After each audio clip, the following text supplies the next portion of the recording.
Sally, and welcome to First Chapter Fridays. Today we are going to be looking at the book called The Hero's Guide to Saving Your Kingdom by Christopher Healy. This book follows four princes: Prince Liam, Prince Frederick, Prince Duncan, and Prince Gustav. And while you think you might have never heard of these princes, they are actually all known as Prince Charming. So these are the princes to Sleeping Beauty, Cinderella, Snow White, and Rapunzel. And these princes have all been cast out by their princesses. So now it's up to them. They have to triumph over their shortcomings so that they can become the heroes that no one ever thought they could be. So they take on witches and trolls and a plot that could save all of their kingdoms. So with that, let's get started. So, prologue.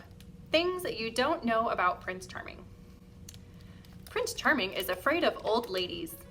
Didn't know that, did you? Don't worry, there's a lot you don't know about Prince Charming. Prince Charming has no idea how to use a sword. Prince Charming has no patience for dwarves. Prince Charming has an irrational hatred of capes. Some of you may not even realize that there's more than one Prince Charming, and that none of them are actually named Charming. No one is. Charming isn't a name, it's an adjective. But don't blame yourself for your lack of Prince Charming-based knowledge. Blame the lazy bards. You see, back in the day, bards and minstrels were the world's only real source of news. It was they who bestowed fame upon people. They were the ones who sculpted any hero's or villain's reputation. Whenever something big happened, a damsel was rescued, a dragon was slain, a curse was broken, the royal bards would write a song about it, and their wandering minstrels would perform that tune from land to land, spreading the story across multiple kingdoms. But the bards weren't keen on details. They didn't think it was important to include the names of the heroes who did all that damsel rescuing, dragon slaying, and curse breaking. They just called all those guys Prince Charming.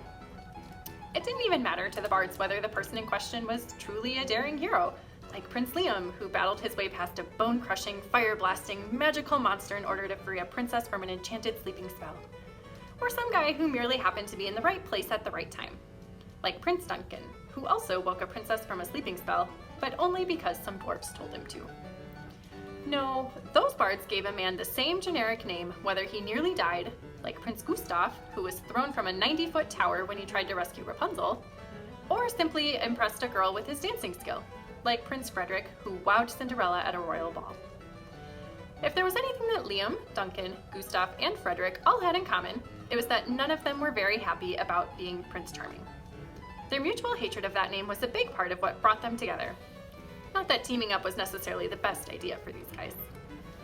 If we were to peek ahead and say Chapter 20, we would see our heroes in a small mountain town called Flargstog, sitting in just about the worst tavern in all of creation, the Stumpy Boarhound. The Stumpy Boarhound is the kind of dank and miserable place where pirates and assassins play cards while plotting their next despicable crimes, which often involve robbing the tavern itself. It's not the type of place where you'd expect to find even one Prince Charming, let alone four. And yet, in Chapter 20, there they all are. Liam, bruised and soot-stained, with fish bones in his hair.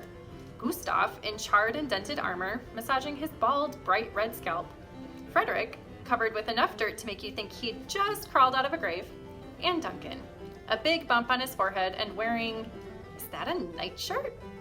Oh, and there are about 50 armed thugs surrounding their table, all of whom seem eager to smash the princes into paste. Of course, by Chapter 20, you can't fault the princes for looking like wrecks. They're lucky to be alive after their run-ins with the witch, the giant, the bandits, well, you'll see. Basically, the fact that they're about to get into a major brawl is none too surprising, considering the kind of week these princes have just had. But we're getting ahead of ourselves.